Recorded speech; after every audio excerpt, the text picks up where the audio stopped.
بسم اللہ الرحمن الرحیم۔ حضرت انس بن مالک رضی اللہ تعالی عنہ سے روایت ہے کہ 17 ہجری میں حضرت ابو موسیٰ اشعری رضی اللہ تعالی عنہ کی قیادت میں جب ہم نے ساسانی سلطنت کے شہر تستر کو فتح کیا تو ہم نے ہرمزان کے بیت المال میں چارپائی دیکھی جس پر ایک فوت شدہ شخص تھا۔ اس کے سر کے پاس ایک کتاب، 10,000 سونے کے سکے اور ایک انگوٹھی پڑی ہوئی تھی۔ ہرمزان جو کہ تستر کا گورنر تھا، اس کا کہنا تھا کہ اس فوت شدہ شخص کی چارپائی ہم باہر رکھ کر بارش، دھوپ اور اناج جو بھی مانگتے ہیں اللہ پاک ہم کو کثیر تعداد میں وہ عطا کر دیتا ہے، اور جب بھی کسی شخص کو قرض کی ضرورت ہوتی ہے تو وہ یہ سونے کے سکے لے جاتا ہے اور اس کے بدلے میں قرض لے جاتا ہے، جس وجہ سے وہ مالا مال ہو جاتا ہے اور سکے پھر سے لا کر واپس رکھ دیتا ہے۔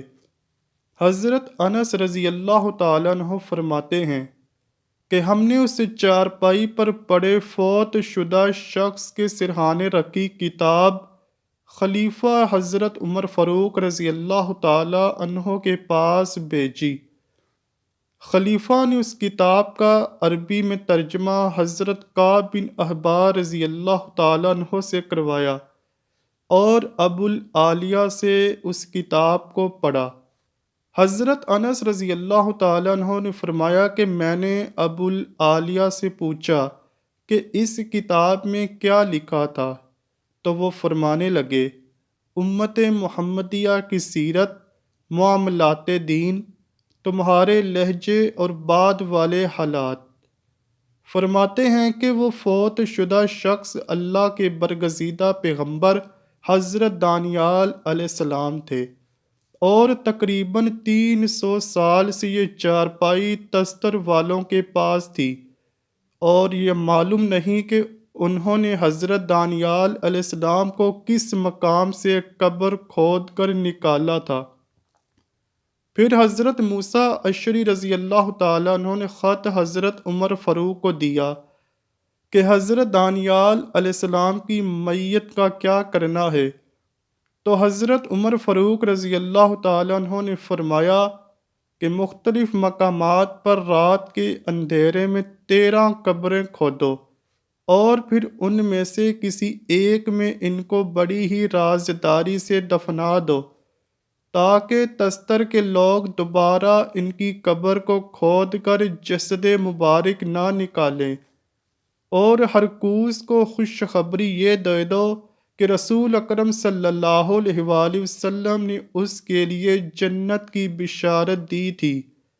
ناظرین گرامی، یہاں آپ کو بتاتے چلے کہ حضور پاک صلی اللہ علیہ وآلہ وسلم کی حدیث مبارکہ حضرت ابو اشعث احمری سے روایت ہے کہ حضرت دانیال علیہ السلام نے اپنے رب سے یہ دعا فرمائی تھی کہ انہیں امت محمدیہ میں دفن کیا جائے، اور اللہ پاک نے ان کی دعا قبول فرمائی لی تھی۔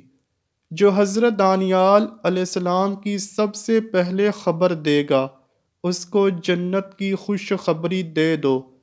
ہرکوس ہی وہ شخص تھے جنہوں نے سب سے پہلے حضرت دانیال علیہ السلام کی خبر حضرت ابو موسیٰ اشعری رضی اللہ تعالیٰ عنہ کو دی تھی۔ حضرت انس رضی اللہ تعالیٰ عنہ فرماتے ہیں، پھر میں نے اور حضرت ابو موسیٰ اشعری نے مل کر گمنام جگہ پر حضرت دانیال علیہ السلام کی تدفین کر دی۔ سونے کے سکے مدینہ پاک بھجوا دیے گئے اور انگوٹھی حضرت ابو موسیٰ اشعری رضی اللہ تعالیٰ عنہ کو عطا کر دی گئی۔ دوستو، حضرت دانیال علیہ السلام کون ہیں؟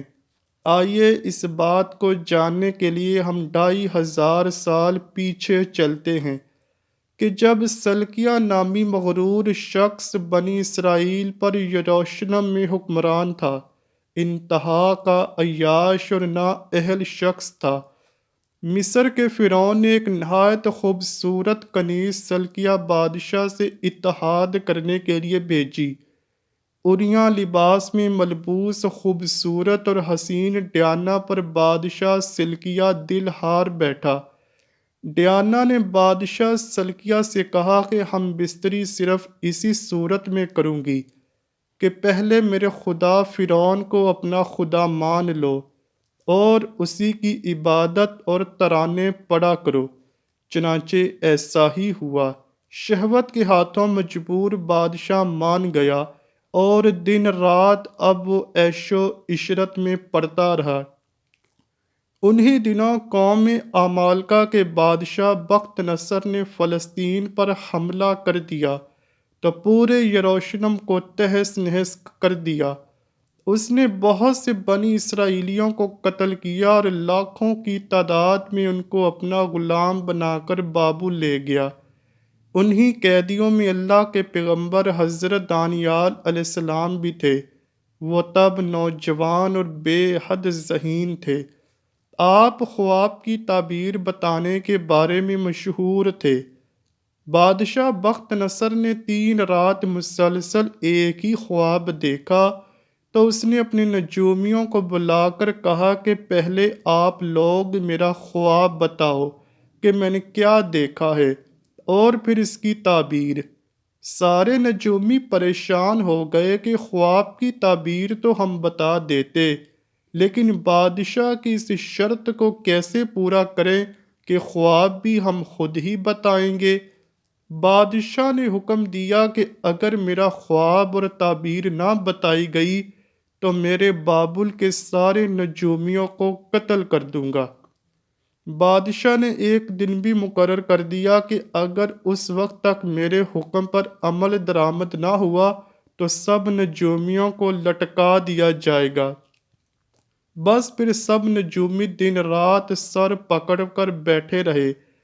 ایک دن دریائے فرات کے کنارے نجومی انہی باتوں میں مصروف تھے کہ حضرت دانیال علیہ السلام نے ان کی باتیں سن لی اور فرمانے لگے کہ میں بادشاہ کا خواب اور تعبیر بتا سکتا ہوں۔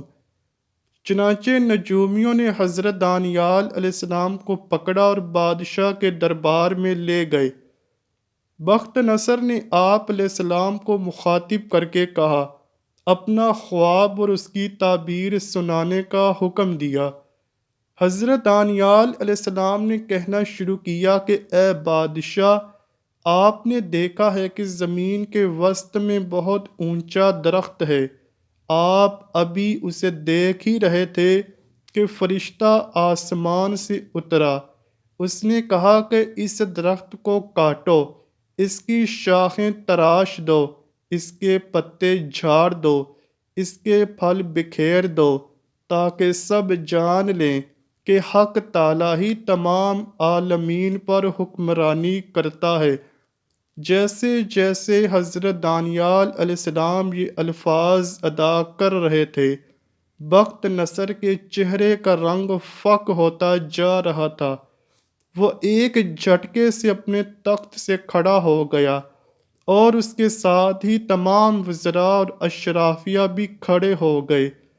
اب بخت نصر نے کہا، اے عبرانیوں کے نبی، تو نے جو کچھ کہا ہے حرف بہ حرف سچ کہا، اب اس کی تعبیر بھی بیان کرو۔ اس پر حضرت دانیال علیہ السلام نے فرمایا، آپ کے خواب کی تعبیر دراصل حق تعالیٰ کی طرف سے انتباہ ہے۔ خواب میں موجود درخت سے مراد دراصل آپ خود ہیں۔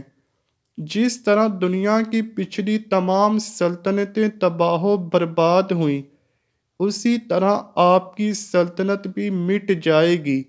بس اسی دن سے بخت نصر نے حضرت دانیال علیہ السلام کو شاہی محل میں اونچے مرتبے پر رکھ لیا، لیکن جلد ہی خواب پورا ہوا اور بخت نصر مر گیا، اور پھر اس کے بیٹے انتہائی نالائق ثابت ہوئے۔ دوسرے وزیر جو حضرت دانیال علیہ السلام سے ان کے بڑے عہدے کی وجہ سے جلتے تھے، ان کے کہنے پر بخت نصر کے بیٹوں نے حضرت دانیال علیہ السلام کو شیروں کے آگے ڈال دیا، لیکن شیروں نے حضرت دانیال علیہ السلام کو کھانے کی بجائے ان سے کھیلنا شروع کر دیا۔ پھر ایک پر اسرار رات آئی کہ جس کی صبح شاہی قلعہ کی دیوار پر لوگوں نے دیکھا کہ کچھ ایسے الفاظ لکھے ہیں جن کا ترجمہ کوئی نہ کر سکا۔ چنانچہ ایک بار پھر حضرت دانیال علیہ السلام کو بلایا گیا اور انہوں نے بتایا کہ جلد ہی اس شہر پر حملہ ہونے والا ہے، اور پھر ایسا ہی ہوا۔